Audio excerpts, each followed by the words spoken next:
Денеска во објектот Бамби на детската градинка Павлина Велјанова започна проектот Еко градини во детските градинки од програмата Еразмус Плюс, во кој се вклучени градинки од Македонија, Хрватска и Бугарија.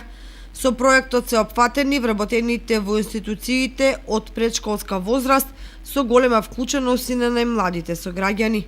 Денеска започнува проектот Еко градини во детските градинки, со тоа што почнуваме најпрво со отварањето, потоа имаме мал вовед во кој ќе ги запознаеме сите учесници. Учествуваат, знаеме, градинки од 3 града од 3 држави, од Бугарија, Хрватска и кај нас Македонија. Започнуваме со обука на најстаршите наставници, односно воспитувачките, потоа сето тоа ние ќе се обидиме воспитувачките да го пренесеме на нашите дечиња и со тоа ќе ги обучиме околу делот на компостирањето, селектирањето на отпадот, како да го посадиме сето тоа за да направиме нешто со кое ќе се гордееме.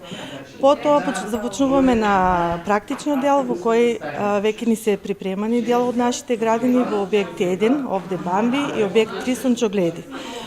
Таму дечињата заедно со нивните воспитувачки ќе посадат зеленчук, овошје, јаготки, мајчина душичка, кромиче, лукче и цело време ќе се грижиме заедно. Значи ќе го наводнуваме, ќе го одгледуваме со помош на компостирани материјали, за да потоа, кога ќе биде сето тоа готово, да направиме еден мал натпревар.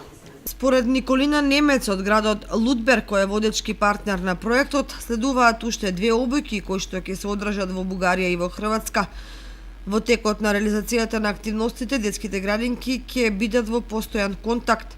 Проектот завршува во 2020 година, кога на собир ќе биде доделени награди за најдобрите.